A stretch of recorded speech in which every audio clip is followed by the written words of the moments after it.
The James Webb Space Telescope is what's known as a reflector telescope. Two mirrors, one primary and one secondary, used to collect and focus light coming from faraway objects they're looking at.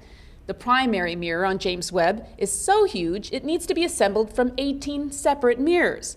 To find out more about these mirrors and how NASA is making sure they work as well in space as they do on the ground, we've come to the Marshall Space Flight Center in Huntsville, Alabama. We're here with Jeff Cagley, and he's the director of the X-ray and cryogenic facility here at Marshall Space Flight Center. So Jeff, tell us a little bit about where we are and what are you about to see? Mary, we are in the entry area for our large clean room. These James Webb Space Telescope's mirrors have to stay in a very clean environment, and we have that type of environment here. So we're going to see if we can get a better look at those mirrors.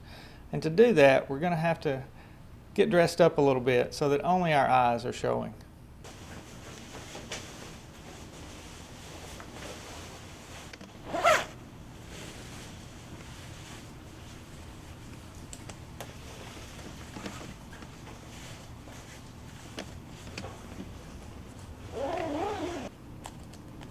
We're just about to pull the entire test stand assembly into the vacuum chamber with the 3 James Webb mirrors aboard.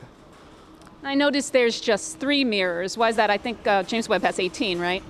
Right. The James Webb Telescope is made up of 18 mirrors. We're going to have each one of those mirrors come through here twice. Okay. The first time through, we actually measure the deformation as a function of temperature as we transition down to minus 400 degrees Fahrenheit. Okay.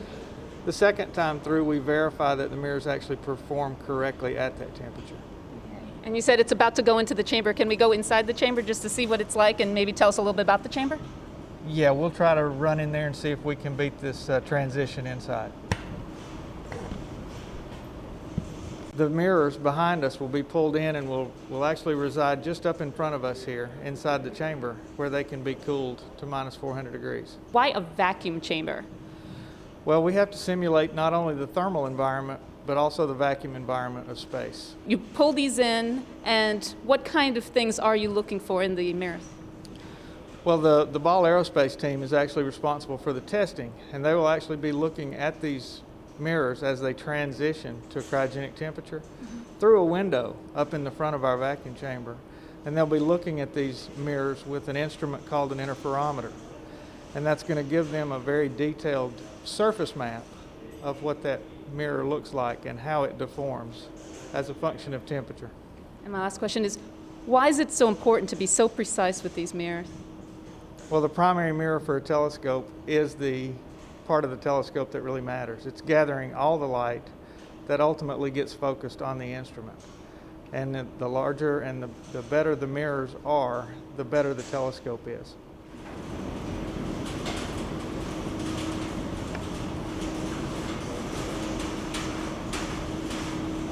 These mirrors will be in the vacuum chamber for about 15 weeks, going through 7 cycles of temperature changes from room temperature to the cold extreme of space, 414 degrees below zero.